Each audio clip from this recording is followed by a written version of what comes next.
I gave people all the stuff they really needed. Social security checks, utility bills, TV guide. I want a TV guidance counselor. TV guidance counselor. Staying up to watch all night, and everything's gonna be alright with my TV guidance counselor. Hey everybody, welcome. Ken Reed here, your TV guidance counselor. As always, this is the show where I welcome an interesting person to the show. We discuss classic television with a back issue of TV Guide magazine from my personal collection as the inspiration for our conversation. And this week's guest is incredibly talented. I don't know how we weren't best friends already. I don't know how I wasn't aware of his work previous to this year. It's Eric White, who is a painter artist. You can go to eWhite, spelled WHITE.com to see his art or follow him on Instagram. I put a link in the show description. It's just amazing. Like if I was a talented painter, this is what I would hope to make for art. It's very TV based, nostalgic, but interesting and weird, and you will love it. I was introduced to Eric and to his work from Moon Zappa, who was like, I mean, it made sense. I can't blame her. And I'm so thankful that she did introduce us because this was such a fun chat. As I said, I love his work. He brought his own TV guide, which is always a good sign when we kick off an episode. And you will love this and you will love his art. So please sit back, relax, and enjoy this week's episode of TV Guidance Counselor with my guest, Eric White. TV is my friend, and it has been always there for me. In time of need. Live via satellite from Los Angeles, Eric White. How are you, sir? I'm good. How are you? Good. You are in the rarefied world of guests who've BYOTVG. It's only happened a handful of times, and it's always impressive. Really? Okay. Yeah. All right. Good. Because so for people who might not be familiar with your stuff, we were introduced by mutual friend Moon Zappa, who was like, "You gotta talk to him. This is right. This is perfect." And you were doing a show in New York, and your art is paintings of and features TV Guide prominently. That's true. At least my previous show and the last solo show I had was in New York in February. And for whatever reason, I ended up doing part of the series was portraits of TV guides lying on the ground with defaced and kind of manipulated and cut apart, defaced basically. And that tied into the narrative of the whole show. And then the one I've chosen, I mean, TV Guide was a big, I'm old, so TV Guide was a big deal back in the olden days. And it only had about a week's worth of value. Then it was completely useless. Yeah. It was like the Bible for that week, It is weird. That's it. I do bring that point up how like this thing that was made to be thrown away is the best snapshot of a time and place. But that's an interesting thing too, where you're like, I never mentioned it. It was so important, especially to me. I was like, it's Wednesday. But then the week after, it's just garbage. Yeah, it's just completely useless. You would never even think to look at it again. Thank goodness somebody saved all these copies because I was able to get these lots of them years ago. Actually, I started thinking about these. So I got lots of them on eBay. They seem to have gone up in price, but I scored a lot of them, focusing on the 70s in particular. That's kind of the era that I'm obsessed with and try to live in as much as possible. Do you rewatch a lot of stuff from the 70s? I mean, I'm much more... I don't rewatch shows, and which is one thing I just in going through this particular week, I noticed how, because you were saying maybe then and now would be very similar. They're pretty different for me for the most part now, because I'm much more focused on movies. And actually, the next thing that I'm working on now, I've had a TV obsession in my work for a number of years now, and I've kind of moved into, and I've already kind of started to dig in before. I've done a couple paintings related to it, but the next show may involve made-for-TV movies from the 70s. I've already started doing portraits of women from those movies. You're talking like Kolchak, you're talking like Don't Go in the Yeah. House. Yeah, all of them. I basically went and downloaded every one I could find. There's a surprising number of them up on YouTube, and they're really fascinating. And that's a whole other topic. But you know, those wouldn't have been of interest to me as a kid.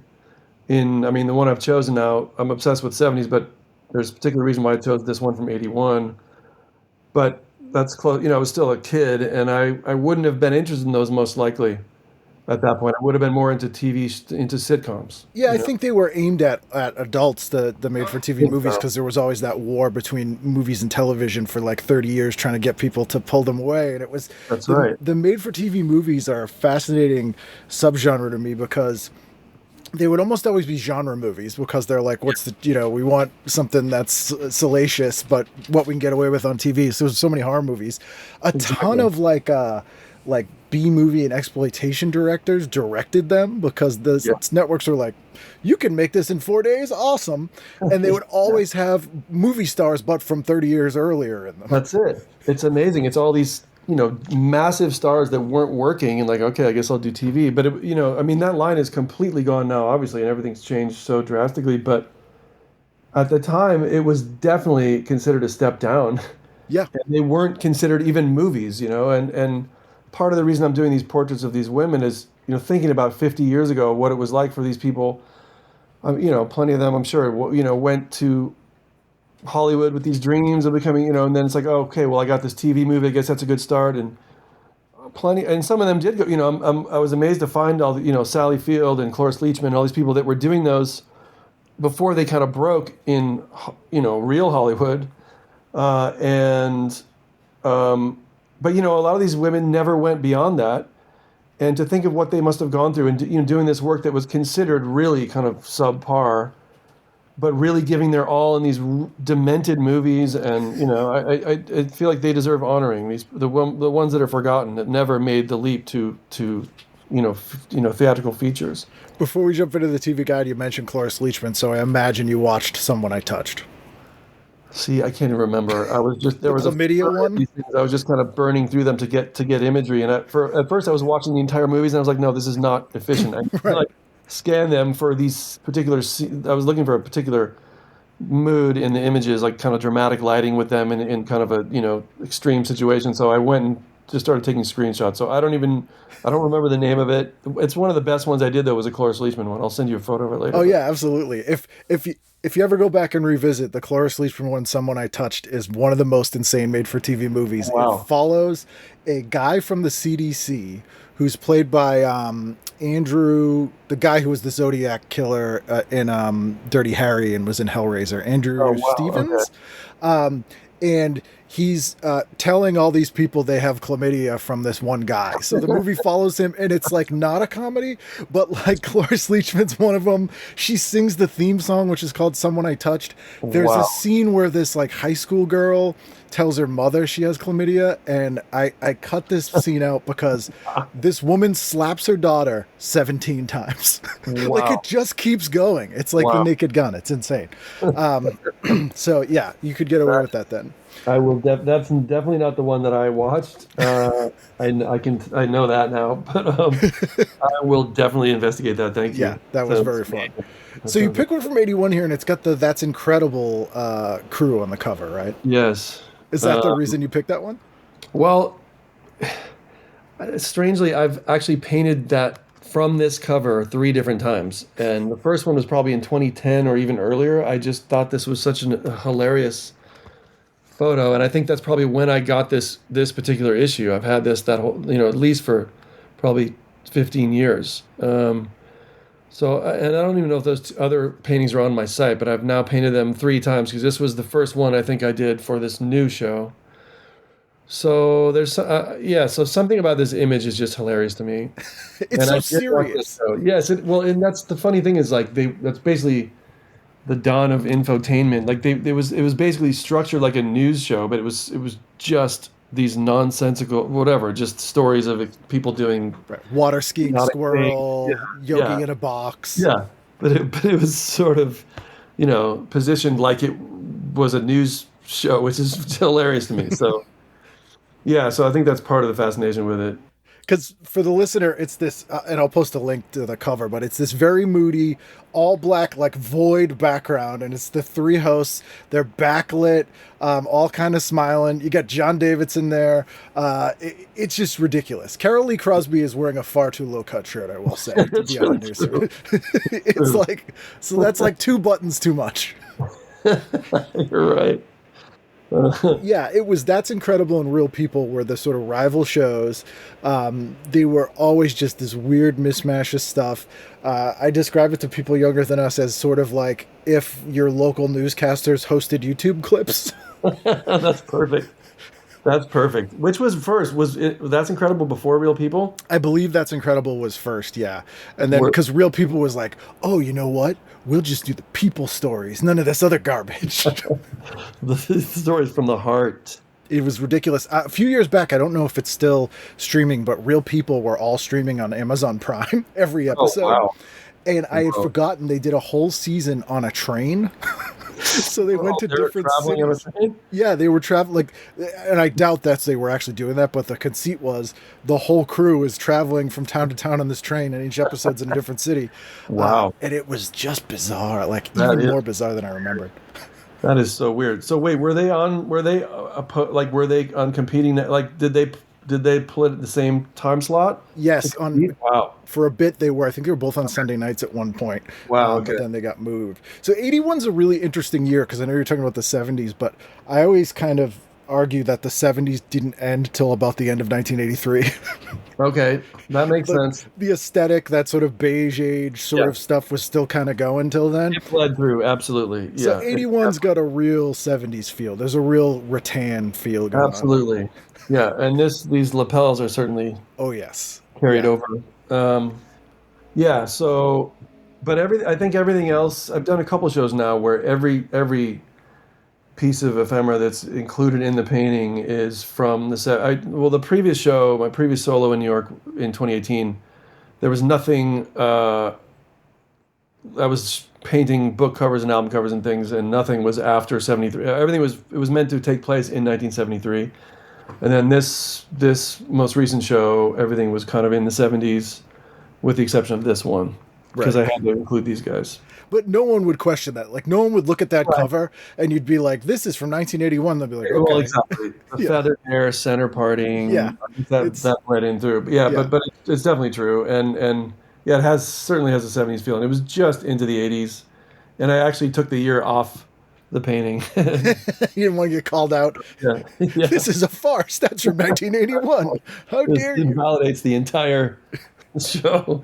But weirdly, I mean, TV Guide I do like to give it credit. I usually end up talking about how, they had really good writers like Isaac Asimov wrote for it, and Ray Bradbury wrote for it, and Eleanor Roosevelt, Harlan Ellison, like crazy writers for TV Guide. But the art that they had in TV Guide was also kind of unbelievable. Like this commissioned art, like Amsel and obviously Hirschfeld, but like Jack Davis, like some pretty amazing art.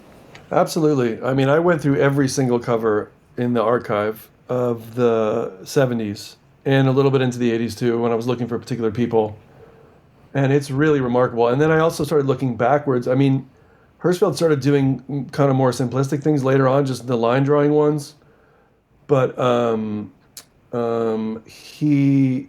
earlier ones, I guess 60s or maybe even in the 50s, he was doing these full color paintings.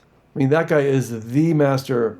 I think he's probably the best that ever lived. I saw someone in Mexico who might be on a par with him. I can't remember that guy's name, but Hirschfeld is he's just unbelievable what he can do. And it's amazing to see the kind of stuff that was, and just seeing, all the illustrations on the cover were really pretty exceptional, I mean, some are hideous, but like they put a lot of work into these things, and they probably had a serious budget. Everyone in America is subscribing to this damn thing. They probably had serious budgets to pay illustrators, Yeah, it was the largest print run magazine in the world for decades. And, for a kid, growing up in Michigan, growing up in Boston, it is kind of a nice, cheap way to get exposed to, pretty interesting art that you wouldn't see otherwise. For sure. No, it's absolutely true. And I just have to admit, I think before we dig into this thing, I don't think we had a subscription to it. I was completely aware of it, but I think we would like look in the only other way was to look in the newspaper. Yeah. I mean, it must be really hard to understand what that was like. And even looking in here at the little, there's 9 channels, and that was a lot. I mean, I was thinking, 7 maybe, because you got the 3 networks, PBS, and then you have like we had 2 regionals. I was close enough to Canada to get CBC, which was amazing because, and none of that will be listed here, obviously, but I was able to see SCTV early on, and that was a life changer. Same. That's my all-time favorite sketch show. Like, it's so bizarre. It's amazing. I think it's the top. It's just the most genius thing, and another one of my favorite. I think my favorite American sitcom is Larry Sanders Show, and it's been so influential. It's influenced so many. And like Tina Fey's admitted it, Ricky Gervais admitted it. Like Office wouldn't exist, 30 Rock wouldn't exist without that show. Then I realized, wait a second, SCTV did it before him. Yeah.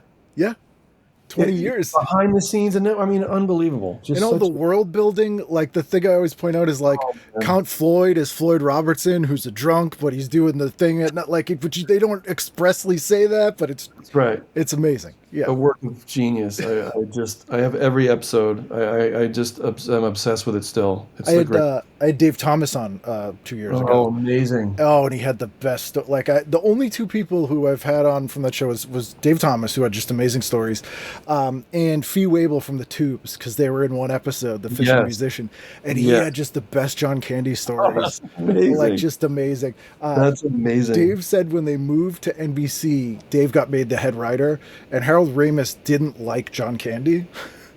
Like, I don't think personally, but he just didn't think he was, because he didn't write he like had like a real disdain for him for some reason. So when Dave got hired as the head writer, he goes, the first thing I did was I hired 2 writer's assistants to be with John all the time. And I said, look, John's going to want to get out of the office. Just go wherever he wants to go, but write down everything he says. And at the end of the day, you'll have a couple of sketches. And he's like, that's exactly what happened. Wow. I never knew that. That's incredible. He's like, he's a writer. He just doesn't write like Ramis was used to people writing. I was like, that's amazing. That's amazing. I'm so glad that you like it too. It's just the greatest. It's the best. Some of the funniest stuff I've ever seen. Absolutely. So what jumped out at you there? You went night by night? I did. And it starts Saturday. Yep, which is always weird.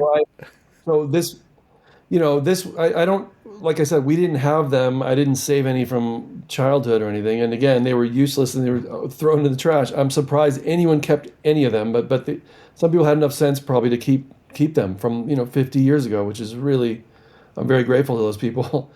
So I don't know where this one came from. And again, this one I've had, and for many years now. It must be the first one I bought. And so what made you buy that one? Well, because I really can't remember how it occurred to me to paint these people, but I somehow decided to and needed to get good reference. I mean, maybe I saw it online and then decided, I need the best quality image of it, and I had to get the actual thing because it's actually a really beautiful photograph, and you can get all kinds of detail on there. So, yeah, I'll send you the other 2 paintings. I'd love to see them. That I did, I can't remember, but ages ago. I'll send you. Yeah. I have a very interesting thing. Was a few years back, since I started doing the show, people who worked at TV Guide like send me stuff, and so every issue they had a full 9x14 no titles, clean version of the cover that they would put up like behind the receptionist in the office. Whoa. So I have about 30 of them. What? Yeah. Was it like a C print or was it probably was a photographic print? It's a photographic print. Yeah, they're heavy duty, like matted, nice. I mean, they probably cost a pretty penny to do every week. But yeah, it's really cool because it's amazing. It's cool to see them without the titles and everything. The type, yeah, that's so cool. Wow. I'd love to see which ones you have. That's so cool. Yeah, I'll dig through them after we're done. So yeah, I think this must be Central Time because the main primetime block starts at 7, and the instruction said 8 to 10, so I did 8 to 10. So I may need to recalibrate. Yeah, that's fine. So let me just say, well, and also the thing I have to say is, so I can't remember. I think I was aware of I have to talk about SNL because and I remembered it incorrectly, but it turns out that the Muppet Show actually came after. I've always remembered it wrong until a few years ago, but I remember it was a really big deal because basically Sesame Street started the year after when I was 1 year old. Yeah, 68. And I was obsessed with it. It was 69, right? 69, yeah. Yeah, you're right. It was 69, and I'm born in 68, so that was a big deal, and it actually was educational television, and but it had, whatever. It was an incredible thing that I became obsessed with pretty early on. So when the idea that there was going to be like kind of an older kids version, the Muppet Show, and that was 77, right? Mm-hmm. But I always remembered that was before SNL, but somehow, and it's weird that without an internet, I don't know how I learned about this. Maybe there was some primetime preview I saw, but when I heard the Muppets, this is the way, I could be also remembering this incorrectly, but the way I remember it is that I heard the Muppets were going to be on this late night show called Saturday Night Live. My stepdad may have also been aware of it. Anyway, the point is, I needed to see this show, and they were only on in the first season in 75. Yeah. So I had to figure out a way to see this show. So I begged my mom to let me, I don't know who figured it out, but she's like, you can't stay up till 1 a.m. It's not possible, because it was on from 11:30 to 1. She's like, all right, whoever devised this plan was like, go to bed at 9, and we will wake you up at 11:30, and you come downstairs and watch the show. Because people have to understand, this was even pre-VCR days. Yeah. So when something was over, if you unless you followed really close, I just remember feeling like, oh, if I missed it, you will never see it again. Yes, it's probably going to rerun, but how are you going to keep track of when that's happened? It was the most depressing feeling. So it worked for the most part. I'd go to bed, go upstairs at 9, fall asleep, and it was like Christmas morning. I was like so excited, but I would be able to fall asleep. Then they'd wake me up. Most of the time, they woke me up. I'd come downstairs and I would just watch the thing for an hour and a half. It was the most exciting thing because I knew it was. I was 7 when that thing started, and I know I watched it that year. So I was watching it. It's a very adult show, in many ways, And there's the whole story about how they couldn't stand each other. And you watch it now, it's like it didn't really work. It's a different sense of humor that Henson had. But I thought the Muppets were so beautifully designed. They were so different than anything. They had like taxidermy eyeballs. They were all reptiles. It was more like Dark Crystal kind of things than exactly. Yeah. And it was also pre-Dark Crystal, but it was like these the idea that he did these lizards, this whole new Muppet world. It was very adult and very sophisticated. I was so excited about it, and then I just fell in love with the whole show. So I believe that carried on for all those 5 years. But the one little thing about that is, when sometimes I would wake up, the sun be shining, birds chirping. I was like, oh, it's a Saturday morning, I don't have to go to school, amazing. And then I wait a second. They didn't wake me up. I missed that show. And I will never see that episode again. And I would come downstairs, I'd be so angry, like, what the hell's going on? Right. You forgot to wake me up. And they'd be like, oh, no, we tried to wake you up and you didn't go. But no, you have to understand, you have to shake me until I stand, and don't let me not stand up. Like, I have to stand up. There's no trying. You will wake me up. Yeah, but I swear sometimes they probably just were too drunk and didn't remember or whatever. Like, Sounds like my family. Are we related? I would be so enraged. Anyway, I have to just throw that in. So basically, my prime time, regardless of it was, and I was Eastern time, but regardless of Central or Eastern, my time ended at 9 because I had to go upstairs and go to sleep. Yeah, you got to take a disco nap so you can watch SNL. Exactly. It's funny, that movie that's out, the SNL movie. Yeah. There's someone who plays Henson in it. Like, I saw that. It's the dude from isn't it the dude from Veep? I think so. Yeah. I think he's playing two characters too. Oh, really? Yeah. Henson's one of those people that there's like maybe 4 or 5 people that if I ever talk to anyone that worked with them, it's like talking to someone who's been to like Mount Olympus or something. Like, I'm just like, that was a real person. It's like Prince, Elvis, Henson. Yeah. Like, there's very few people. And he's another guy. I've never heard a bad story about Henson. Like, I always call him a fuck you hippie, and that he was one of those hippies that wasn't like peace and magic. He was like, you guys are fucking it up for all of us. We could all have it good, but you guys are fucking it all up. Like that kind of thing. And I just love hearing stories about people who worked with him, because he was, he was one of those people that saw like talent in people who might have not been that good technically, and then he would be like, "But we can teach you that. Come on, like come and develop." Yeah. He could see something in them that he knew was going to be valuable. Yeah, what a total genius. And yeah, he really seemed to be just like the sweetest person. Yeah, really incredible. Have you been to the Henson exhibit at the Museum of the Moving Image? No. Oh, next time you go to New York, you gotta go. It's a whole floor. The first thing I saw when I walked in was Rolf, and I immediately started tearing up. Yeah, that would be me. I would start crying. But they have Henson's handwritten notes. They have his scripts. They have the little maquettes he made of the sets, so they like with the people underneath. It's just so fascinating. Like, it's aside from that's a permanent exhibit. Permanent exhibit, yeah. I will definitely go the next time I go. It's mind blowing. Like even just seeing the characters, like that's the actual Rolf is enough. But like seeing his thought process stuff is like invaluable. Wow, I will be probably sobbing walking through that whole floor. You're not alone. I was doing the same, and I saw a couple other people. That sounds so beautiful. I will definitely check that out. So let's see. Let me just adjust so we can dig into this now. Yeah. So I would say, okay, well, I see now I need to adjust it. Well, I'm going to definitely start this one. So I'm just going to look at this 7 and think of that as 8 o'clock. Sure. Because this has to be a central time, because that's when the block started was 8 p.m. for me. So this must be 7. So this was a 2-hour Love Boat special. That's where I'm right there. Good value for money, I always say, because you get 4 shows for one. And but then again, I would have had to leave I'd have to miss half of it because I have to go upstairs and go to sleep if I want to see SNL. So I'd only see the first half. But I probably, with that show, I probably wouldn't have cared. If I'd known about Fawlty Towers, I probably would have watched that, but I didn't know about it at that age. Although, actually, now I'm looking at this, we would have watched, I didn't even see this before. Right, because I wasn't looking at the 7 p.m. block, which is actually 8 o'clock. So we would sit down on Saturday and we'd watch Solid Gold as a family. Yeah. We would eat dinner and watch Solid Gold. What a weird show. I've tried to describe that show to people who didn't see it, and I'm like, it was kind of a top 10 music hits of the week, but also not. Like, they'd have a stand-up and a puppet with... But it was dance numbers, right? Yeah, they had dancers who would dance to the songs. To the hit, that week's hit. So it was like a top 40, but they'd have live dance performances.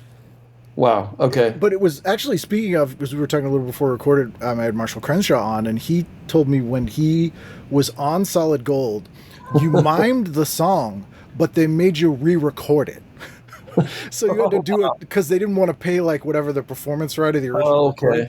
So he didn't want to do Solid Gold, but then his manager was like, "Oh, but they record the songs that I wish I could remember. It's some very famous LA like recording studio." Oh wow! Okay. So he's like, "All right, I'll do it." And he's like, "We recorded like 10 songs there."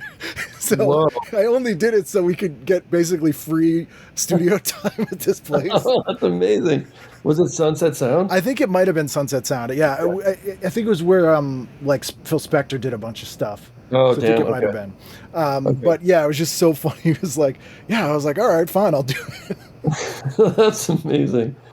So yeah, the thing I was going to say, well, if I was looking at this, if this was all on now, I probably would be into Kelly's Heroes at 9 o'clock. I would have watched. Because now I'm so much more focused on films than TV. Yeah, it's funny to see what movies aired in 81 because we're just starting to get cable's just starting to be a thing. So there's this thirst for content where we still have drive-ins, we still have like exploitation cinemas, we have cable also, and home videos just starting. So everyone's trying to vacuum up like anything to air. So the TV movies, it's like this bizarre mixture of like, here's a silent film and then a war movie from 10 years ago. Just draw any audience in they could get. And also, that's right when video games were starting. The home video, like what year was Atari 2600? The 80. 80? Yeah. And Telstar Pong was even before that. Like that was like 78 or 9 or something. Yeah. And then Sears had theirs, I think that same year, yeah. Oh, really? We had Telstar, we had Atari immediately. So that was drawing viewership too, away from TV. So yeah, they were just like throwing anything at the wall. All right, should we move to Sunday now? Yeah, let's do Sunday. This would be a tough call. If I was aware, I would probably, because again, I don't think I would have gone to the newspaper. We didn't have a subscription to this. But I would probably have gone for, well, this is a tough night because Chips, Ripley's Believe It or Not, and Cousteau Odyssey, because I definitely was into Cousteau and Mutual of Omaha's Wild Kingdom. Like, I love nature shows even then. It's funny. So that would have been a tough call. There's a whole generation of people that loved Mutual of Omaha and Cousteau that I couldn't imagine like 7-8-year-old kids now sitting down on a Sunday and watching 2 hours of like very slow nature footage. Oh, no. Because now it has to just be like cut, like very dramatic, and it's all like the macro footage, and the camera work they can do now is just astonishing. And it was all these like wide shots of like a leopard walking across the. Yeah, can you see it? Kind of. It's behind those weeds. Yeah. Believe it or not, it scared the crap out of me because Jack Palance was terrifying. Yeah, he was, but Marlon Perkins was very soothing. Oh yes, yeah. And he was never even in the field. He had his like assistant guy climbing the trees and putting his life in danger. That's the way to do it. So, absolutely. He had it down. He was just looking at the film after it was already done. Go out and get me some footage, and then I'll just voice over. I'll be in the studio in my comfortable chair with a nice cup of coffee. Yeah. Go to the Serengeti for 3 weeks. Yeah. Get some footage of fire ants. Exactly. So this is actually now even tougher because I see that if I have to make a choice here, I probably honestly would have done Chips. I see that Archie Bunker's Place leads off the primetime block, but I loved All in the Family, but I didn't follow. I watched it a couple times, but I did not follow that narrative of Archie Bunker's Place. It does have the single saddest moment in the Bunkerverse, in my view. Oh, really? Which is after Edith dies. I thought it was an episode of All in the Family, but I later learned that it was okay, yeah. He comes home and he's he's the tough guy, he's Archie the whole time, and then he goes home and he sits down in his chair and he picks up something under the chair and it's her slipper, and he just breaks down crying, and then it just ends. Whoa! That's just the end of the episode. Wow! It's great. I mean, that's what I think. That's amazing, and that's why that show is it's probably like Larry Sanders, and then just below it is All in the Family, because it was a very well written, very thoughtful, very political. But show. But it's a sitcom, and it was very funny, but it actually dealt with real issues. And I don't really follow sitcoms and haven't for decades, but I would imagine they're pretty surface and pretty, aside from like the, whatever streamer stuff is different, I suppose. But the multicam sitcom, network sitcoms, yeah. No. The other thing was an All in the Family episode without commercials was 25 minutes. A sitcom now without commercials is 19 minutes. Like, that's a lot. 6 minutes doesn't sound like a lot. That is like all your character development. That's everything that's not joke. Like, you're missing everything. Yeah. And I just don't think they'd have they don't want to alienate their advertisers, and they don't want to freak people. It's just so anyway. It's just amazing. I'm happy to have lived through a time when that stuff was happening. Every night. There's something like that. These shows that actually tackled these issues that the society was dealing with. It's weird rewatching them because in a lot of ways, like Barney Miller is one of my favorite shows, and it's way more progressive than stuff I see now. Amazing. How is this possible? Yeah, exactly. And back to SNL quickly. Just I love that they would they really partly it was they didn't know what the hell they were doing, but in those early seasons, which to me is like the prime, I kind of lost interest. I mean, I watched some, but the first 5 to me is just. But they would actually have these little dramatic pieces in there. No punchline, not. I mean, they were funny, but they're also pretty moving at times or disturbing. Then they would just end. Yeah, and they would never do something like that now. They haven't done anything like that since that those first 5 Yeah, I think years. there were the Schiller's reels. They would do the Tom Schiller would do those little shorts, and like there was one that he did with Gilda Radner that got shown tons and tons after she died. But it was like them doing this like black and white like old Hollywood dance thing. And it's not funny. It's like just it's very beautiful and well done. But it's like this was just a segment on the show. They're just like there's no joke. Yeah, amazing. They were just taking chances and going in all directions. I mean, Mr. Bill. Oh man. I was obsessed with that. I mean, you have a show that has first season. You got the Muppets doing a weird, serious adult Muppets thing. You got Albert Brooks, Mr. Bill, and then like how weird. So bizarre. And Mr. Bill, they were letting viewers submit short films, and that's how Mr. Bill started. And then it became a global sensation. I mean, how amazing is that? If they hadn't opened up to do this thing that had never been done on television before, send in your 8mm movie. And we'll project it here and decide which one's going on a network show. Yeah, it's like going viral without the internet. Yeah, unbelievable. Like what a courageous move that was in a way. Just to open up to anyone. Unbelievable. So let's see. Okay, so but the thing is, I think if I'm honest with myself and you, I would go for the sitcoms because, for one thing, I love the Jeffersons. It's great. And I liked One Day at a Time, and Alice was okay, but I would probably I'd go for the sitcom block just to get to the Jeffersons. And Alice, a rare comedy sitcom spun off from a dramatic movie. Alice doesn't live here anymore. So bizarre. How does that work? So bizarre. Completely different tone. Couldn't have been it's just the opposite type of thing. And Tayback is the only one that came over from the movie, right? And he's the best thing on it. He's the best. Yeah, he steals every scene he's in. He holds that whole show down because it was pretty awful. Oh yeah, it was all about Polly Holiday and the Kiss My Grits garbage. And you're just like, totally. My God, come on. Yeah. But if this is whatever, this makes it too long. Cut this part out. But I just did. Do you know this podcast, The Best Show with Tom Sharp? Yeah. So I'm friends with Tom now, and I've been obsessed with that show since 2006. It's great. And they just had me they're doing for their Patreon people, they have a high level, the highest level is $25 a month, and they started a t-shirt club, and they asked me to do the second t-shirt.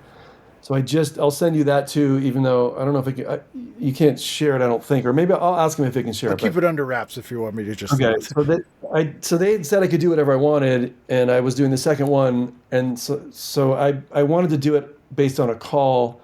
They've now done a few of these, but I think the earliest one they did was it's Tom Sharpling and John Wurster that do these fake phone calls. John Wurster calls in as all these bizarre characters. They've speaking of world building, they've created this whole alternate universe in Newbridge, New Jersey, and they've been going 25 years, and the calls now are just as strong as the early ones. It's really remarkable what they've built.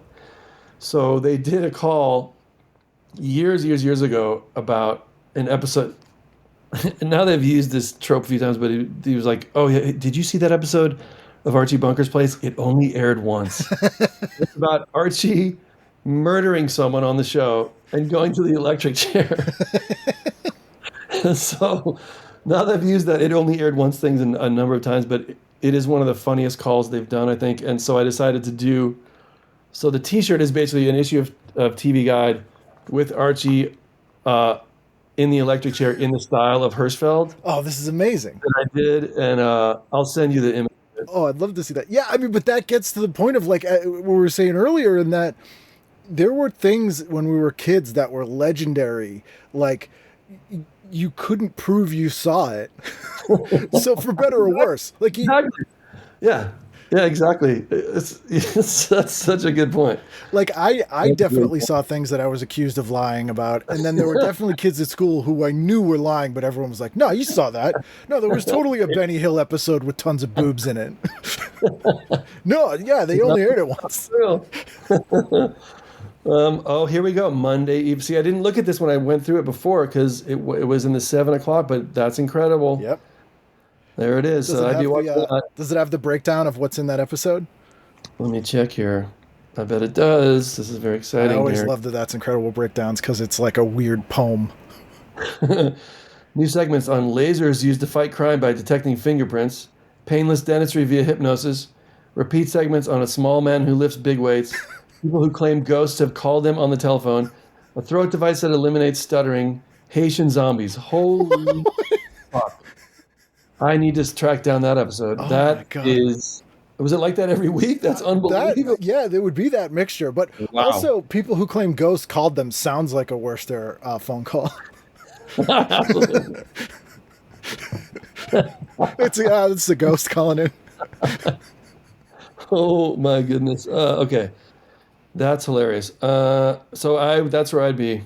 Although, but the thing I have to say is, knowing how good Dick Cavet is now, and I wouldn't have had any interest as a kid, but in '81, but now it might.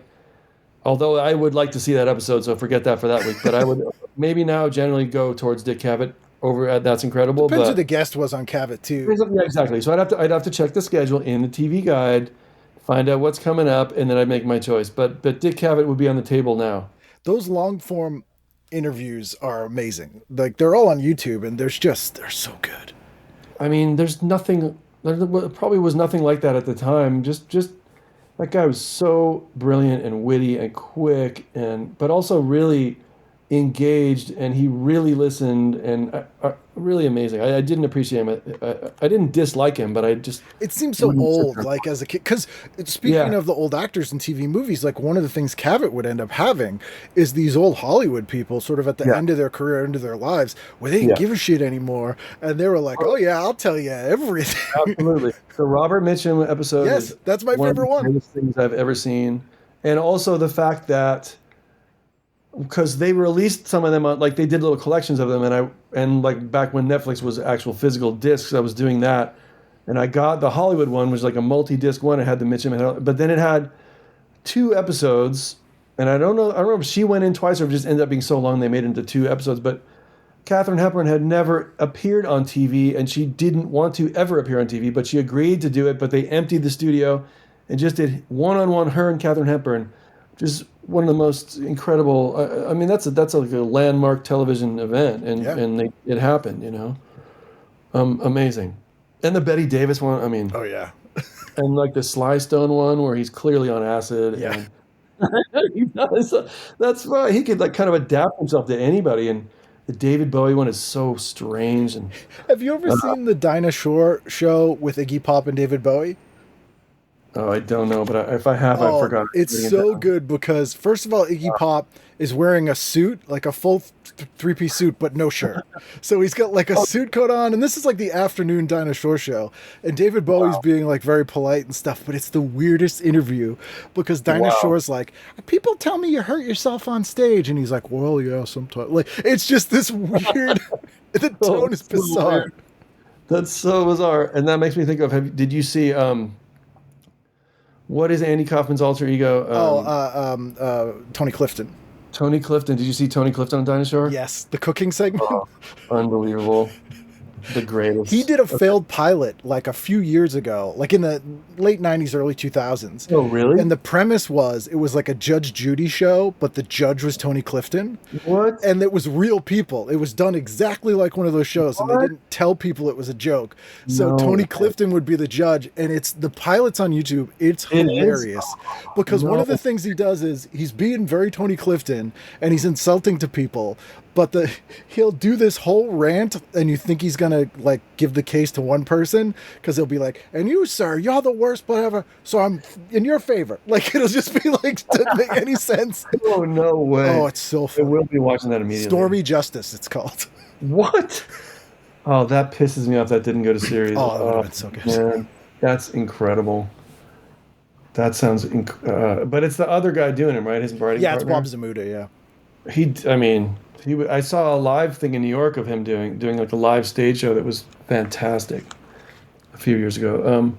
Okay, yeah, that's it. I also didn't like MASH, so I would skip the double MASH episodes. Really? It seems so adult and depressing. I've come to appreciate it as an adult, but like I still don't enjoy watching it. Like that final episode, I only saw once. It haunts me like to this day. Wow. Sometimes I'll just think about it, like if my mind drifts, and then I'll be so bummed out. That's so funny because I think it was just like, it was like a national event. You had to watch the final episode. I didn't know. I mean, I'd seen it here and there, but I just didn't like it, and it depressed me. That's one thing we should talk about is like the most depressing shows because and MASH was one of them. And this, I didn't even know, you didn't even know because they didn't have the lyrics. It was just the instrumental version of the theme song. But the name of the song is Suicide is Painless. Or even that's what it shows for that day. The theme to Taxi is called Angela, and that's so minor key and like sad and creepy. It's very sad. I actually like that one, but it is sad and depressing. But like MASH, that final episode was the highest rated TV show of all time for years.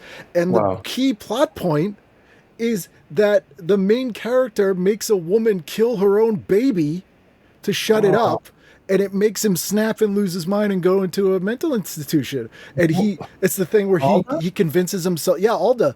They're on a bus leaving town, and he thinks it's a chicken, and it starts making noise. And he's like, "Shut that chicken up! Shut that chicken up!"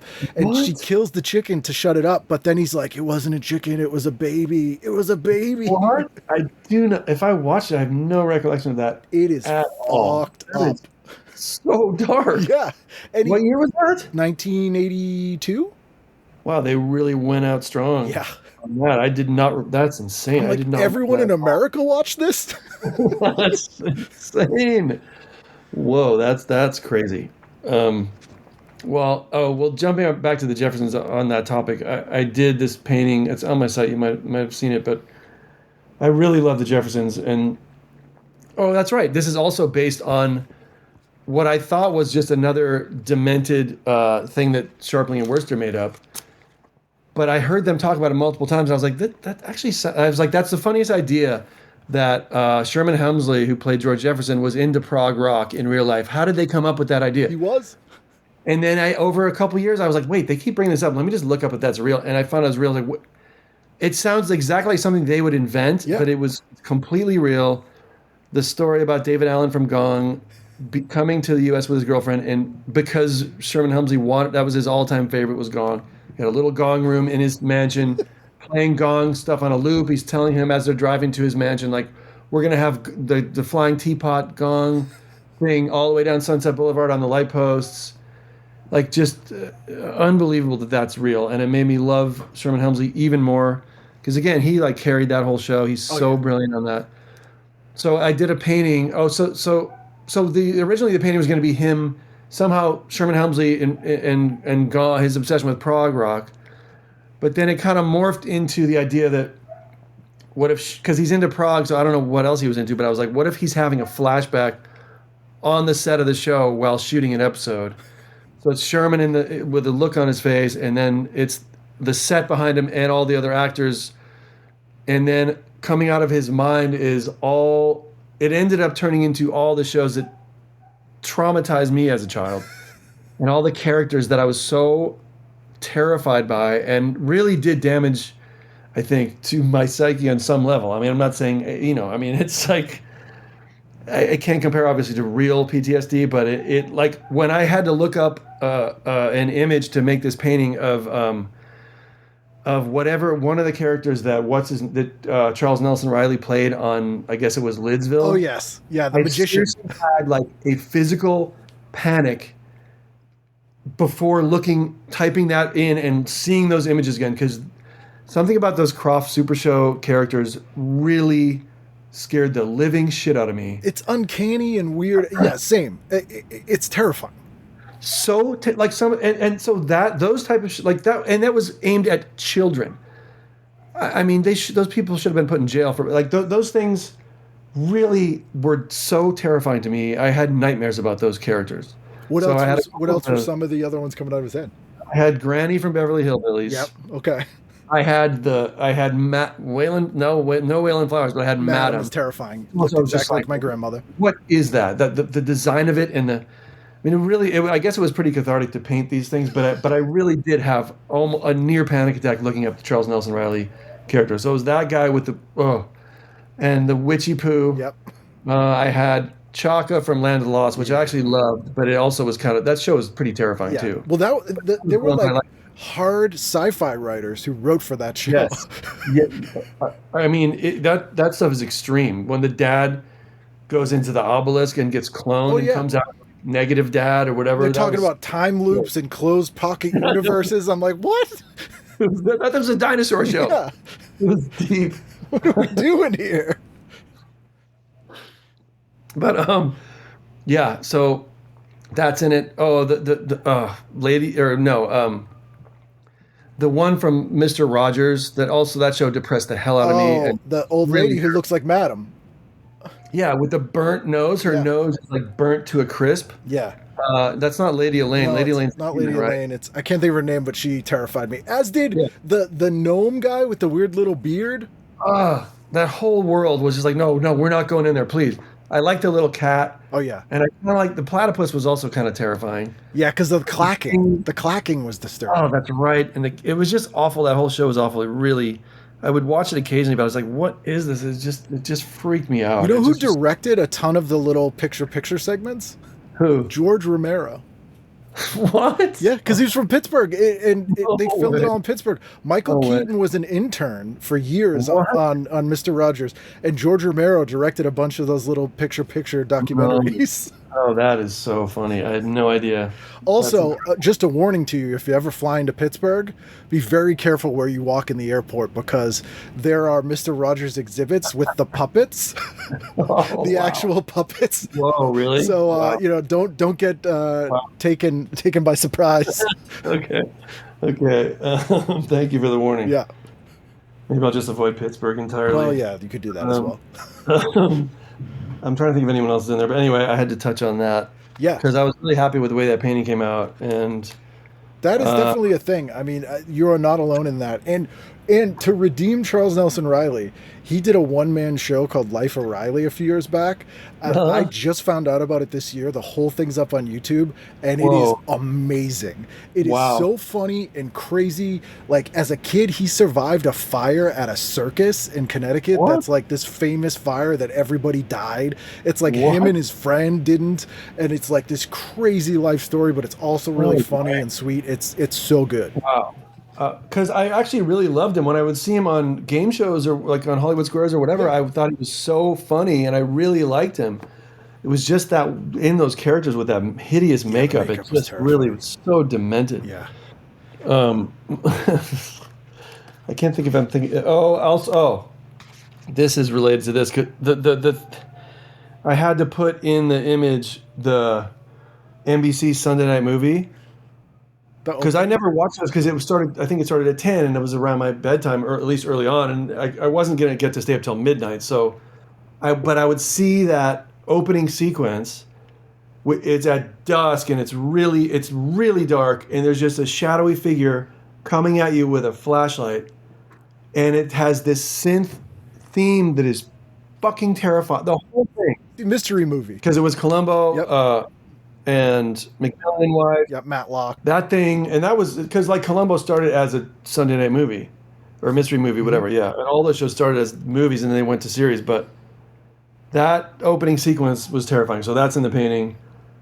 And I went back earlier to that one of those Ernie Kovacs monkeys. That the monkeys, the Nairobi trio.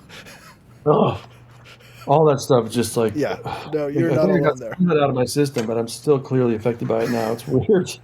It's weird. If you sold that painting, I'm curious about the person who would have bought that, like put it up in their house. See, that's the weird thing, because I was interested to know who... Because it was meant to go on a show in Amsterdam, and I was like, no, this has to show in America. It's not gonna have the same impact. And they're like, no, it'll be fine. I was like, no. So I was meant to do for this Amsterdam show during COVID, and I was like, what am I doing? I can't... It's also really tall. It's the most extreme. I do these extreme. I did like a horizontal 1 by 10 foot painting, and it was like 2.5 by 8.5, I think, or 7.5. And at the time, I was working in a studio that was like the ceilings were only 8 feet. So I was like starting it for this show in Amsterdam, and I was like realizing, first of all, it's COVID. I'm probably not going to get to go to my show, and like 4 people are going to see it. And also, I'll either have to be lying on the ground. I can't really paint it sideways when I'm trying to do likenesses. So I'm going to either have to be lying on the ground painting or up on a ladder painting. I can't do this right now. So I just told the gallery, like, look, I can't. I'm sorry. I'm going to have to postpone this. And he was okay with it. Because I just insisted there's no point. And then I was like, I really want to show in America. So then it was in Armory Fair in New York. And they didn't sell it I guess by the end of the first day or maybe the second day they had sold it. I was like, okay, at least it got seen by Americans and it was bought by an American collective. Like, oh no, it's and they still haven't told me who, but they're like, it's a South American family of note. I'm like, there's no way they know these references. They're like, we love Witchy Poo. We're huge fans. Yeah, you don't understand. South America loves the Kroft Brothers. Like, it didn't make any sense. And I still don't know the story because I haven't been in touch with them. I would like to find out why that appealed to them. And then I told them, okay, we can sell it, but I really want to borrow it back for my new New York show because it's television, blah, blah, blah.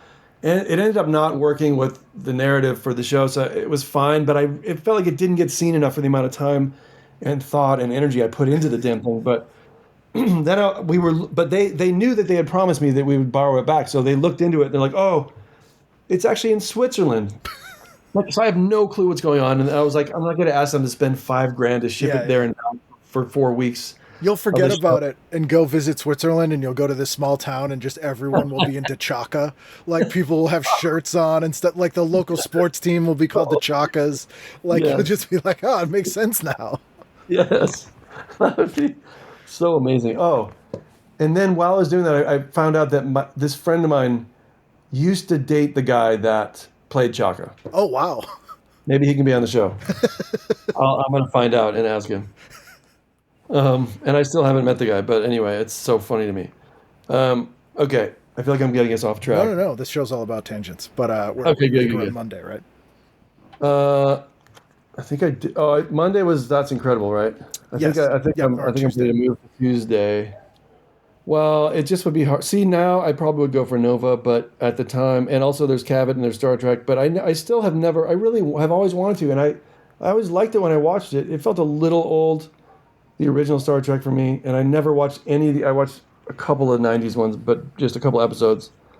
I kind of would like to go back and watch Star Trek now because I understand the significance of it, and I just never, for whatever reason, I didn't dislike it. I just never got on board fully. I like the '60s-ness of it. It's the thing that I appreciate that more. Yes, the thing that turned me off as a kid is I was like a big sci-fi horror movie guy, but the thing and it's the reason I think people like Star Trek is it's unusually a utopian future show instead of dystopian, and for me at the time that was boring, but I can appreciate it now.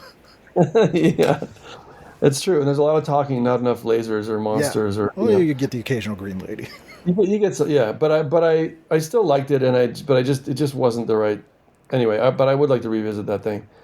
But yeah, sadly I have to say I would have to go for Happy Days, Laverne and Shirley, Three's Company, Too Close for Comfort. I loved all of them. I just remember having such a crush on probably both the girls on Too Close for Comfort, but mostly the blonde girl. And also I love Ted Knight. Yeah. And I love Three's Company. I really like Three's Company a lot. Too Close for Comfort doesn't get Lydia Cornell as the okay, thank you. Doesn't get talked about enough. There's an infamous episode of Too Close for Comfort that did only air once. Really? And people were like, that's not a real episode. And it's Monroe gets kidnapped and raped by drag queens. What? It's a real episode. Is it up anywhere or no? Yes, it's on YouTube. Someone found it recently because for years, this was one of the things we're like, that's not a real. People were like, it totally is. I swear I saw it. And it's all played for laughs, which is so extra bizarre. And what? They never mention, like, all the women that kidnap him are all like men dressed as women, but they don't mention that. Like, it's just is. What? And it's so bizarre. It is one of the weirdest things I've ever seen. And it actually did air, and then people freaked out, and it didn't go in the syndication package because people were like, I don't know if we can air this one. I don't know if people want to see this one again. So that's beginning of the 80s. Yeah. That happened. Yep. Holy shit. I had no idea. Wow. Okay. I will be watching that immediately also. You've told me so. I have all these. I know. notes Sorry, now. you get a big list here, but I can't wait to hear what you think when you encounter some of these really things. Good. Okay. Yeah. So, I mean, I liked all those shows. Yeah, the Gary Marshall universe, even by 81, was so done, but you kind of had to watch it. It's when Laverne and Shirley and Happy Days stopped pretending it was the 50s. They just stopped. They just, because what year does Mork show up? I mean... Yeah, it's all of a sudden he's in the 80s. They're like, people don't care anymore. Whatever, yeah. it's fine. Was Mork... Mork was after they literally jumped the shark, Yes, right? yeah. Okay. I had Donnie Most on, and he super nice Wow. guy. He has a swing band now, like a 10-piece swing band. Oh, that's so cool. But he so nice. But he goes, yeah. Ronnie was telling me, he was like, Donnie, you're the guy that came up with the jump the shark. And I was like, what are you talking about? And I remember you called me into the trailer, and you were like, what the fuck is this? This is bullshit. He's jumping the shark. I'm quitting this show. He's like, and I was like, oh yeah, you're right. I'm like, you didn't remember that? Wow, that is so hilarious. Yeah. Okay. So then I would do that block. Is Lobo the Sheriff Lobo with sheriff? what's his name? Yeah. Who actually was in movie? You know, he was in actually. Yeah, but he was in the he's older great. age, and he was in the downside of his career. Okay, but that's an hour. Did they make that into more of a gritty kind of? Yeah, it was an hour-long sort of drama action show. It's so funny how they did. I love how they did that. They just transitioned. Like, no, we're going to pull this character. We're going to make it into an hour-long, like, mystery or thriller kind of thing. Because they did it. That's what I was going to say. Because I was seeing Lou Grant on Yeah, there, it's a which drama. it came out of a sitcom into a drama. Wonder how many examples there are. There's a few examples of dramas spinning off comedies and sitcoms. Like St. Elsewhere had, not St. Elsewhere, the cop one. Hill Street Blues had Beverly Hills Bunts. Which was the Bunts character going to cops from that show being in Beverly Hills, pre-Beverly Hills Cop, and being all like fish out of water. Yeah, there's some weird examples of Whoa, I didn't know about that. Okay. After MASH. I am aware of that, but I would have had no interest in that, but I know that title, Aftermath. What was Aftermath? Aftermath was, I forget the character, but it was like, he's come back from the war, and it was like a sitcom about him being like a local small town doctor or something. That's so weird. That's so weird. But wait, Trapper John was not spun off anything. That was like that was spun off of MASH. Oh, right, of course. So there's another example of a sitcom. I mean, MASH was like a kind of a, anyway. What is, right after Cavet, I'm surprised Cavet was only 30 minutes. What was Faces? Do you know what that is? I'm not sure what that is. It could have been a local... That was the Cassavetes movie. Oh, the Cassavetes movie. But it's not, because it's only half an hour. It's right before Nova. It's the sitcom based off the Cassavetes movie. Exactly. Getting something out of that. And also Night Gallery. But I probably now would do Cavet or Nova. But then in 81, I was definitely doing those 2 hours of sitcom gold. I've brought this up in the show before, but I have to bring it up because you're a painter. A few years back in Burbank, they did a gallery showing of all the Night Gallery paintings. Oh, no way. It was so cool. They thought they were all lost. I guess one guy did all of them, like in all the different styles. And the studios treated them like garbage. Like they'd sell them like, for like $1. They'd have those like studio yard sales. But one guy had bought a ton of them, and then another guy spent like a decade hunting them down because they would show up in other shows because they were like doing set dressings or whatever. And they're like, oh, these people need a painting above their fireplace. And it's like the Night Gallery, like horrific painting. So this one I think they had about 20 of the original paintings and then some stuff inspired by it. It was crazy to see them in person. It was just nuts. That's unbelievable. That's unbelievable. Okay, now wait a second. Was Enos not another spin-off of Dukes of Hazzard? It's a spin-off of Dukes of Hazzard. But that's also, was that a comedy or was that also like a crime drama? It was silly. It was like a sillier version because he was a comedy character, like a comic relief character anyway. So it was like a silly spin-off. What? Yeah. So was Dukes of Hazzard over at this point? No. Or were those concurrent? I think it went to 83. But 81 was when you got the fake Dukes. It was like the Duke cousins because the two lead guys tried to renegotiate their contract and they were like, see ya. So they hired two new guys that season and were like, their cousins are here. And so the Dukes cartoon, the two fake Dukes do the voices. It's like the cousins. It's not Bo and Luke. It's like Joe and Duke or something. It's like completely ridiculous. Wow. But they carried that on the live action one too for a little while? The whole season. Oh, wow. I guess I was out by then because that was one that I would watch that pretty religiously. That was when I was because my parents were split at that point. When I was 7, they split. So I was like, it's so funny because we had a really, I guess, I don't know. I didn't know any difference. So I didn't think much of it, but they got an even split custody. So, and it was the same every week. It was almost like a TV schedule. It was like, It was Monday, Wednesday. My mom got the better nights, of course, but it was, I had, what did I have? Wait. Monday, Wednesday. So weird now thinking about this. Monday, Wednesday, Friday, Saturday. Wait, now I'm getting it all. I gotta ask my brother. This is weird. But we had basically 4 nights at my mom's, 3 nights at my dad's. Because I remember Tuesday, Thursday, and I think Tuesday, Thursday, Friday at my dad's. And then I got to think about it in the context of that now, which house I was going to be at, which TV, because my dad had a better TV. They had cable before, they had better video games. Divorced dads always have better TVs. And usually at the time, a satellite dish. Yeah, it's just the law of the universe. Because we didn't get cable till so late. We never had any paid cable. We had a black and white TV for way too long. So, yeah, but my dad's was like a little more... We had Intellivision at my dad's. Ooh, with the paddles. Yeah, exactly. Okay, sorry. Well, yeah, so same thing. Let's see. Well, I would have probably... Well, here it is, Real People. I would not have watched Enos. Real People. Does it have the breakdown of Real People? I'd like to compare it to what was on. Yeah, That's Incredible let's see. Let's see if they were... Yeah. Were there any Haitian zombies or ghost phone calls? Here we go. Segments on Sarah Purcell racing in the Long Beach Grand Prix. Boring. Well, not boring, but the telephone voice that tells of the time. Could be a ghost. That's boring. Although I used to call that a lot. Yeah, me too. Can you believe how bizarre? It was 1-800 Nestle or something, right? That was. I mean, that seems like such a relic, but I don't even know why I would call it so often. But I remember calling. We'll call time, see what time it actually is. Oh yeah, our clock died. The battery died. So or just weird. even being a kid and being able to call something and have it like react to you. Because there weren't a lot of people you could call. You know what I mean? You're just like, to talk to me. Yeah. That was free. Okay, a violinist who performs in the men's room at a Beverly Hills park. Okay. That's a ranger at Yosemite National Park. A festival in Central City, Colorado, honoring an 18th century madam.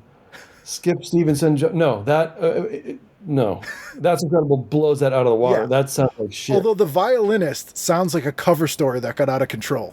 Well, true. I was playing violin. No, you're never going to believe this. I mean, I wonder if there's full episodes of That's Incredible, because that should be an award winner. That should have won the Emmy that year. I agree. Real People, no. I'm not. If I'd looked at that, no. Yeah. I would have done Greatest American Hero. I don't know what Hall of Fame is. I hope I never see. But I may have watched. I know I watched it as a kid at some point. I don't know why, but Sha Na Na. Oh God, yeah. That just sounds so horrible. Right now, I hope I never see a frame of that in the rest of my life. And the other ones that really depressed the hell out of me were, and then the fact that Sharpling always talks about how they were at Woodstock. Yeah, John Hodgman's always going on about how great they were at Woodstock. Right. And they were a proto-punk band, and I'm like, and Bowser wasn't the lead singer. It was like, yeah. I mean, I suppose, like, in the late 60s, harkening back to the 50s, like, okay, that was kind of a novel thing, cool, but, oh, man, awful. But also, yeah, like, Hee-Haw depressed the hell out of me. Oh, God, I couldn't do it. Minnie Pearl. Green Acres depressed the hell out of me. See, Green Acres is great, though. Which one? Green Acres is amazing. I mean, they're both great, those leads, but something about it, the fakeness of it depressed me. Now I love artificiality in anything old like that. I love rear projection since it was invented all the way through in film. The fakeness, like a car driving when the rear projection is going. It's just Poor my man's favorite. process. I would highly recommend revisiting Green Acres if you get the chance. So Ann Magnuson, it's one of her favorite shows, and I don't know if she coined this term, but she called it surreal. Because it is really surreal. Like, there's a running joke that Ava Gabor can see the credits. And so she keeps going. She's like, it's the woods again. And he's like, what are you talking about? She's like, the names. It's the names. And he's like, what are you he's like, what? Only she can see them? Only she can see them, yeah. And then they have an episode where Arnold Ziffel gets drafted. The pig gets drafted into Vietnam. What? Yeah, just bizarre. Wow. Yeah, something about it turned me off. And the other thing, like, I've talked to friends about this. Oh, because actually, I run a Zoom movie club for like 4.5 years every week. And we just recently watched this Ilsa and the SS movie. The SS. Ilsa She-Wolf of the SS. Yeah, horrible. Yes. Yeah. Horrifying. Awful.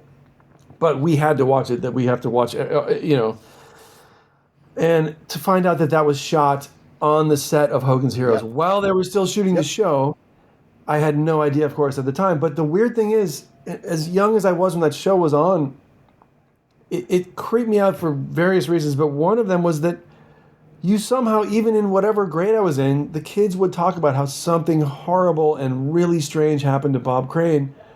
So I couldn't watch it because it was like very amorphous what they were saying happened, but it just was so dark, and I didn't even want to go there in my head. And so I just couldn't, and just the accents and it's like, it just was something about it was, again, the fakeness really turned me off at that point. It just was so gross, and I hated it. It was not funny. It was just so depressing and dark to me. I'm the same way, and for a similar reason. Like, I had also heard, well, the same thing with the old Superman show, because George Reeves. I couldn't. Did he get murdered or something? He shot himself. Oh, right. And it was because he basically couldn't get cast in anything after Superman, and because Superman, they were like, he's Superman, and because he was so well known for it, people would like try to fight him and stuff. To be like, oh look, it's Superman. On the street, like, you think you're tough, Superman? Yeah. So he shot him, and I knew that as a kid, and like watching the show, it made it like extra weird. Yeah. Oh no, I didn't know that. Or anyway, weird. Okay, so I'm skipping Real People because that episode sounds like shit. That's the best move. But what am I going to do? I'll do... See, I might have just turned it off because I might have watched Night Gallery, but that might have scared me at that point because even Twilight Zone... Oh, I didn't put it in. That's right. I didn't put it into that painting, but I had it in the initial sketch. Was the Hitchhiker. Because that messed me up. Like the eyes in the mirror thing, or him on the side of the road? Him on the side of the road. And it's the same one. Yeah. It's the same guy. And just the look on the way they executed that was flawless. Yeah, it's a great show. So brilliant and so terrifying. Just the look on his face, too. And you see him from a distance, and you know you're going to see that face. Oh, it's just they really were able to nail that nightmare quality. One of the saddest episodes of television I've ever seen, that again, still sometimes my mind will wander and I'll think about it and get really depressed, is the second or third episode of Outer Limits called The Architects of Fear with Robert Culp. And the premise of this episode is, Alan Moore kind of ripped it off for Watchmen later, but basically the US government, to avert World War III, they have these alien beings that they somewhere fell to Earth or whatever. They're little tiny things. So they're like, what we can do is we can splice a human's DNA with these things, so they're like a giant-sized alien. So one of us in this test group, you're going to have to be this alien, and we'll have to fake an alien invasion so that like the whole world will unite against this thing. And Robert Culp gets the short straw. So the whole episode is him sort of becoming this monster and people not recognizing him, and he knows that, but he's doing it for the greater good. And it's so sad and disturbing because like his incredible, bothers me to this day. Wow. What's the episode? It's called The Architects of Fear. Wow, what a great title. Wow. Okay, thank you for all these things. I'm going to pick up on all these, and yeah, I mean, it just really shows how, like, the fact that you're just in your day and then suddenly that just pops in your head and like depresses you out. Like, it really shows the impact that it had on us. And it just everything is so dissipated, and there's 5,000 things coming at you from all directions. But when it was just, you're at home, your options are read a book, stare at the floor. I mean, I was drawing a lot, but I would generally be drawing when I was watching TV. You could play a record and just sit there and look at the album cover, which is like, speaking of exposure to high art, like I didn't even know at the time that I was seeing, as a little child, like the work of Peter Blake and Richard Hamilton. I'm seeing the inventors of pop art that then came from UK to America. Those two guys are credited with, defining and establishing pop art.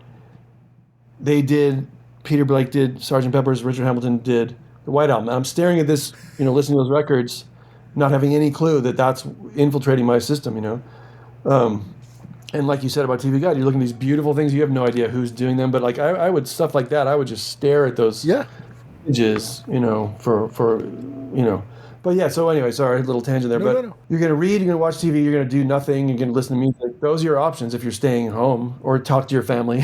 We're invested too, because now a lot of people, it's like if you start a thing, you don't like it in 2 minutes, you just move on to something else. But it's like, right, exactly. you were like, well, I watched 15 minutes. Like, what else? I have to watch the whole thing now.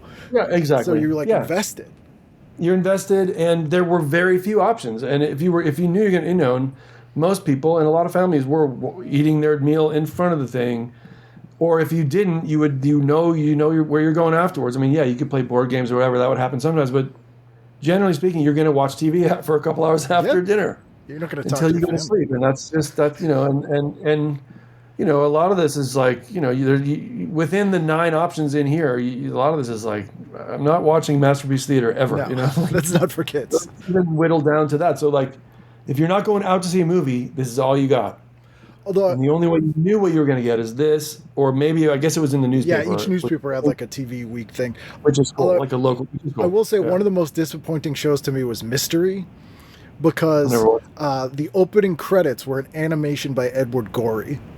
Whoa! And Vincent Price hosted it for a while, but then the shows themselves were like UK detective dramas. So as a kid, I would see that opening credits and I'm like, this whole show's gonna look like this, and then Vincent Price comes on, and then it's not. What? Okay, I gotta write that down too. It just was called Mystery. Yeah, Mystery. If you look up like the Edward Gorey opening credits to Mystery, there these animated, almost like paper doll. It was around the same time that he did that Dracula, the Broadway Dracula with the Edward Gorey sets. Amazing. Okay. Wow, it was cut paper animation? Yeah. Damn, I just started teaching animation class, and the next assignment is cut paper. I have to find that. Yeah. Well, thank you. Okay. So Thursday. What's that? Are we on Thursday? We're on I'm still on Wednesday. So I think that's it. Real People. No, not Real People. Oh, we didn't finish. Yeah, so, damn, there's not much in the first block, but I'm definitely going Different Strokes, Facts of Life. I had a crush on a couple of Facts of Life girls. This was 81, so this was season 3. So they had gotten rid of the Too Many Girls when Molly Ringwald was on it. This was the... Oh, really? Yep, this was the first season with Joe. They brought Joe in, and the conceit was the girls had gotten in trouble, so that's why they had to live with Mrs. Garrett. So that's why they moved it out of the regular Eastland school. Okay. Wow, amazing. Yeah, so that's my 9 to 10 or 8 to 9 is Different Strokes, Facts of Life for sure. I don't know what American Dream is or World. I mean, no, I wouldn't. I don't know what Rafferty and the Gold Dust Twins is, but I might watch that now. But not. That sounds like a great reference, though. I don't know what that show is either, but I think if you drop that reference, everyone would be amused. Yeah.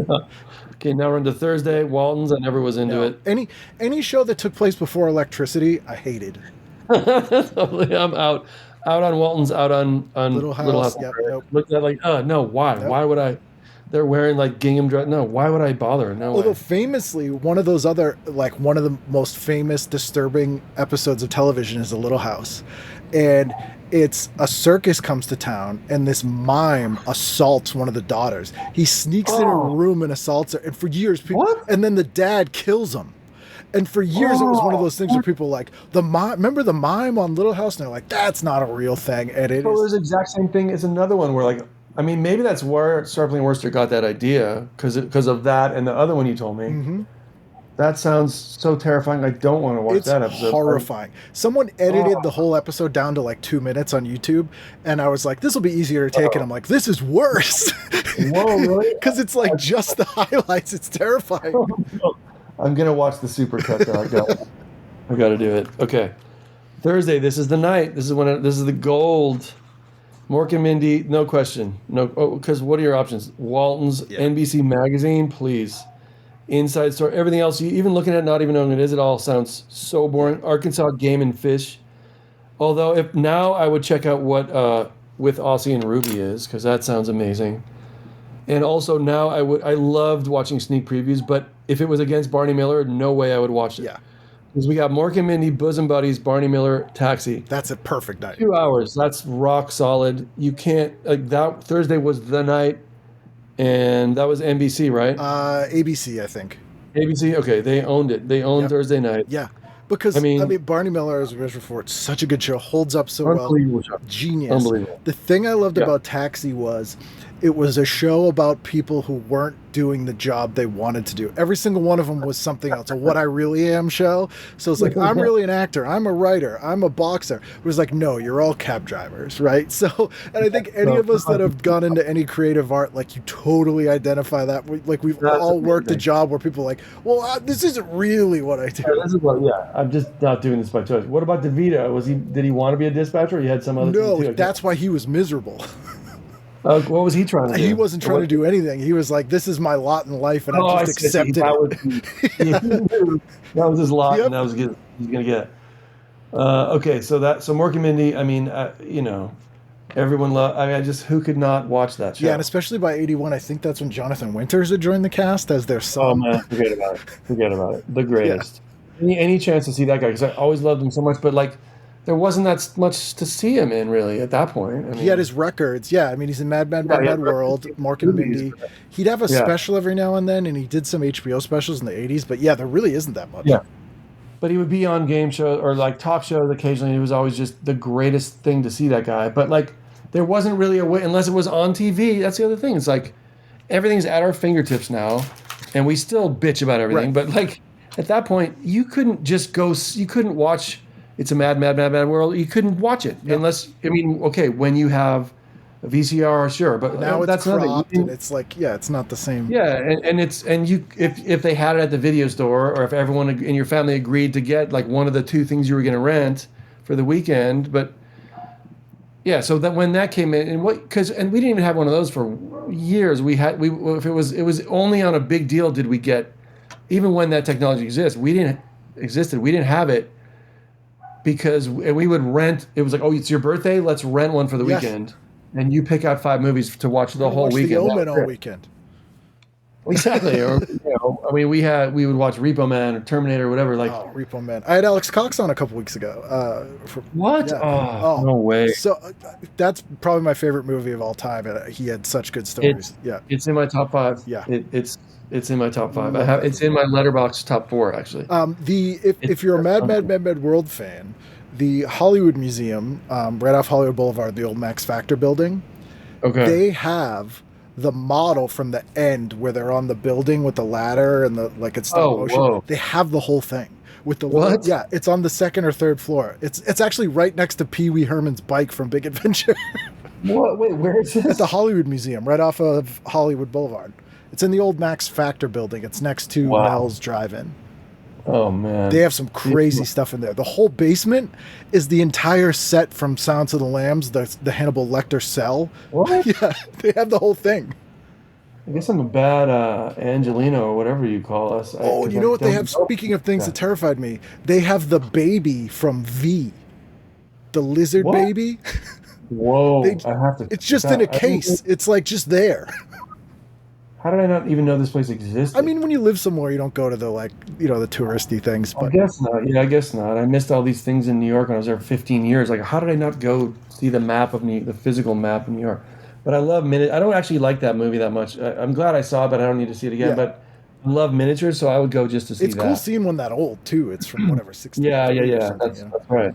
Yeah. Nothing could top Barney Miller or Taxi. That's the side note. If you love miniatures, the Museum of Moving Image that has in New York that has the Henson exhibit, they also have a ton of miniatures from Blade Runner. They have the Terrell building, the whole Terrell building. What?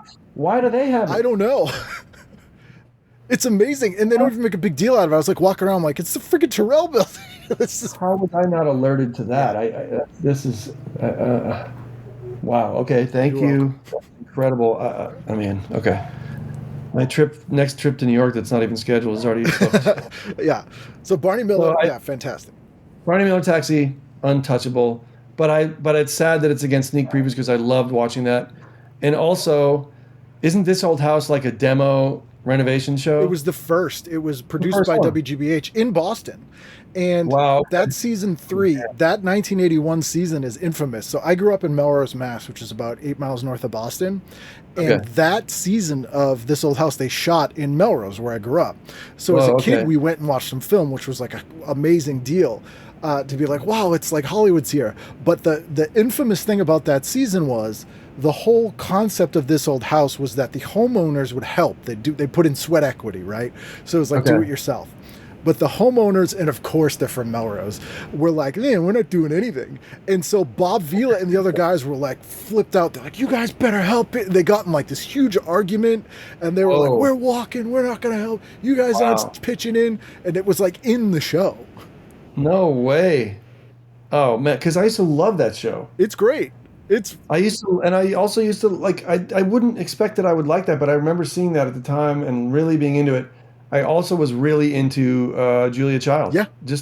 I guess the idea of something being created on screen was appealing. I don't know why. I just kind of was obsessed with that show. There's something sort of zen about This Old House too. Like my wife and I would still watch it, and I'd turn to her sometimes and be like, "We just spent a half hour watching old men hammer nails.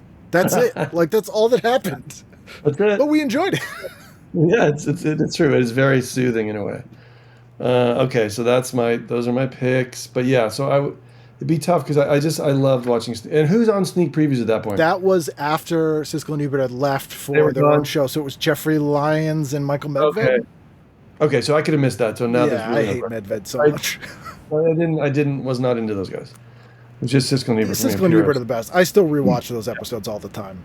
There's movies I forgot about that I'll like. I gotta watch this. Definitely.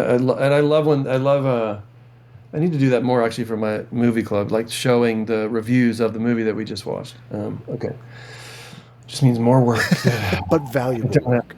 Yeah, that's right. That's right. Okay, Friday we got Dukes. Damn, sad it's over. Dukes. Also have to say shout out to WGN for Zoom. Yeah. Right, that was WGN, right? Zoom was out of Boston. Zoom was WGBH. GBH, sorry. And this old house was GBN? GBH too. So the French Chef, This Old House, and Zoom were all out of Boston. And GBN is Chicago? WGN is Chicago. That's their superstation. Okay. WGBH is Boston's PBS station. Okay. Well, then props to WGBH for Zoom. I loved Zoom so much. I really loved it. Okay. A few years back, GBH had me pitch them. They wanted to do like podcasts or stuff with like their existing IP. One of the shows I pitched them, they kind of stole from me, I will say, where I was like, you should have current chefs watch an old Julia Child episode and cook along with it and talk about, like current, celebrity chefs and talk about it and whatever. Amazing. And then they did it. They stole that idea. Yeah. Gave you no credit. But the other idea I had was they still have all the stuff from Zoom. Everything. Well, the sets? Every letter that ever got written to them, everything, right? So I've heard in their warehouse. Yeah, they basically own like 6 city blocks in Alston, Mass. So I was like, wow. I don't know how you would find this, but so many famous people I've heard say like, I wrote a letter to Zoom, because they used to have that thing where kids could write in like a short play and then the Zoom kids would act it out. So like Amy Poehler wrote them in, like all these people wrote them in, and I'm like, I bet you could dig those up and then do them now. Oh, what a great idea. That's such a good... Don't let them steal that idea. That one seemed like it was too much work. Yeah, that's a very good idea. Okay, Friday night. I mean, Thursday's stronger than Friday. Dukes of Hazzard. I mean, Dallas, everyone kind of got caught up in that, but I didn't actually watch it. But I remember my mom would... And I guess they watched Dallas, but Dynasty was a much bigger deal than Dallas was. My mom and stepmom became obsessed with that and watched it every week. So... I kind of just liked... And what night was Denny Terrio? Oh, Dance Fever? Dance Fever. That was syndicated, so it was usually on like Saturday afternoon. Okay. Oh, really? Okay, because I know that's another one we would definitely watch as a family. But I probably wouldn't have watched... Well, I guess I would have watched Dallas because there's nothing much else here. But I certainly wouldn't watch Bill Moyers. No. Battle of the Network Stars. That's what I would have done. Of course. That's the classic Jiggle TV. Yeah, and I can't, that's right, and I can't, although at that point I wouldn't have thought of that, but maybe like a year or two later I would have, but I can't detach it from the SCTV parody of Battle of the PBS Stars. The greatest, so when I think of that, I think of SCTV, but I would have watched that, and I would have done, although I love Benson, so I think, and I didn't even know there was a Dennis the Menace sitcom. What the hell was that? Oh, yeah, that's from the 60s, early 60s. Oh, so they would show the old, okay. Yeah. But Harper Valley PTA was on at the time, right? Yes, based on the movie. Or no, based on the song, right? Yeah, so weird. I don't even know. I think it was a song that they... Okay. Yeah. So I would have gone probably, well, it depends. When I was younger, maybe Dukes of Hazzard because it had cars and stuff.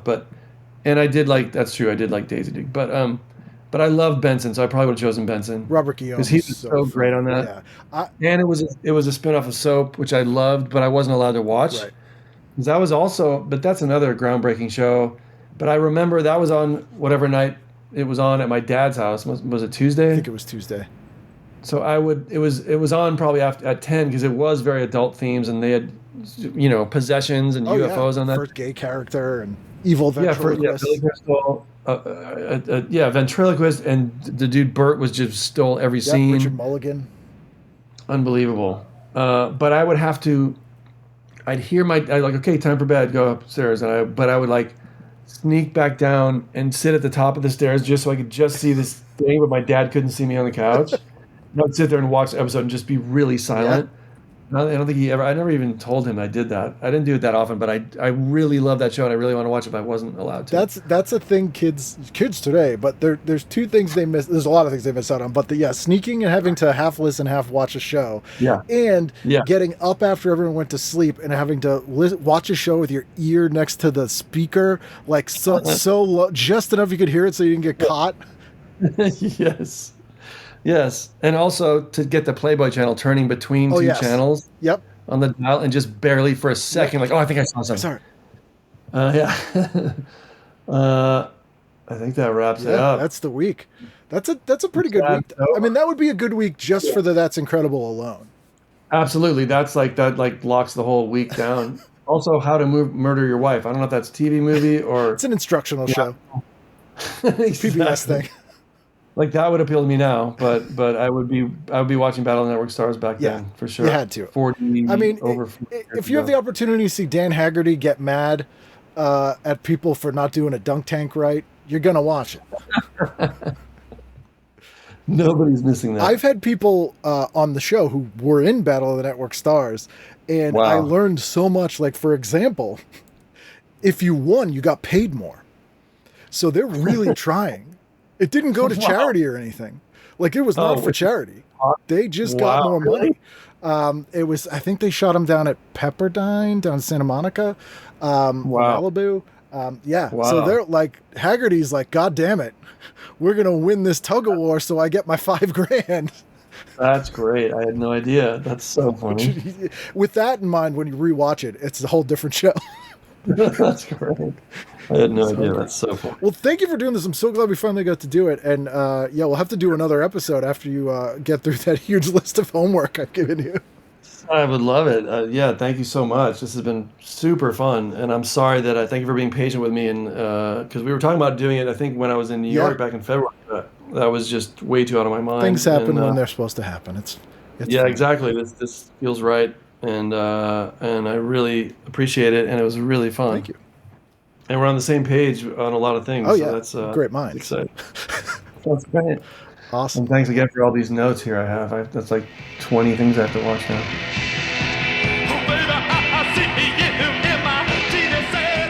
I didn't lie. What did I tell you? Without even looking at his art, you know you love it. It's amazing. You have to, at minimum, look at that George Jefferson painting.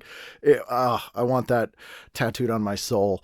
I don't know if that's a thing you can get done, but if anyone knows if that has changed, let me know. And if I can afford it, I will totally do that. If you can afford it, see the segues? I'm so good. If you can afford it, go to our Patreon, patreon.com/TV Guidance Counselor.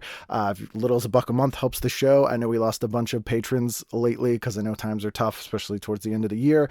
I hope you still listen. If you left, I hold no ill will towards you. I thank you so much for what you've contributed over the years to the people who've had to stop. And, I hope at least if you stop, maybe you're giving money to another creator. I try to change it around myself. But if you have a couple bucks If you have $5 a month or more, you can give to the show, and you would have got a PDF of this week's TV guide, and you could have followed along, re-listen to the episode, follow along. I try to post extra stuff there. I still don't know what people would like to see there for extra stuff. So if there is something you would like on the Patreon that would get you to give a couple bucks a month, let me know. You can email me at tvguidancecounselor@gmail.com or canadaicanread.com. And we'll make it happen. Or if you just want to mention anything, guest requests, anything like that, please reach out. I'm on social media at Kenneth W. Reed, although not Twitter. I finally got rid of that. I could just go, that's a whole other story. Maybe I'll get into it in my year-end review, which is coming up, which is bizarre. But we got so much stuff coming up before the year ends that you will love, and I am happy to introduce it to you. So please be here next week for a brand new edition of TV Guidance Counselor.